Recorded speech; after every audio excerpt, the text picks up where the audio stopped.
1600 Killbros, should be 800 bushel. It was in use in the field. We just traded for it. He wanted something with scales and nicer. This thing's just an old grain cart, but he's kept it up pretty decent. It's got some patch welds on it, like here, down there, down here on the bottom. I know he said they put some augers in this. We can't see them from the top, but he said, hey, we've stopped up anything that needed welded, we welded. We had augers in it. He was just using this to get his crop out when we delivered the other one. So we actually backed it on the detach. He hooked to the other one, took it to the field because it had scales and it was much newer. But you can see the augers do look good here.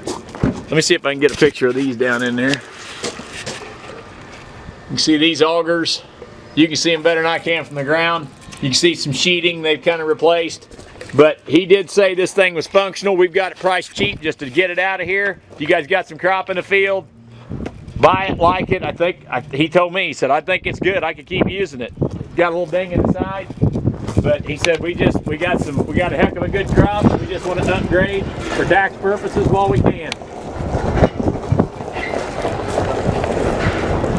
It's got a hydraulic gate inside there, I believe. As you can see here, it's been dinged on the edge where they've hit it with the combine. We're going to show it folding and unfolding. But you will see some non-factory welts going around. The guy said it ran good. It's got a few hoses getting cracked. If you don't like my price, call me and make me an offer. Because it's not going to sit here long.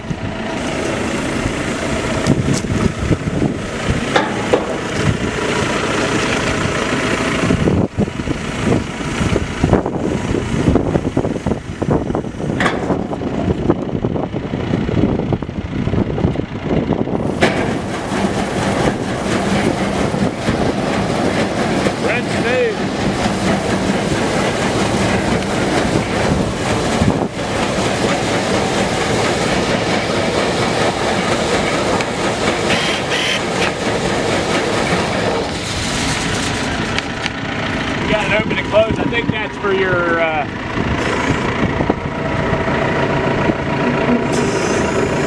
let me see that.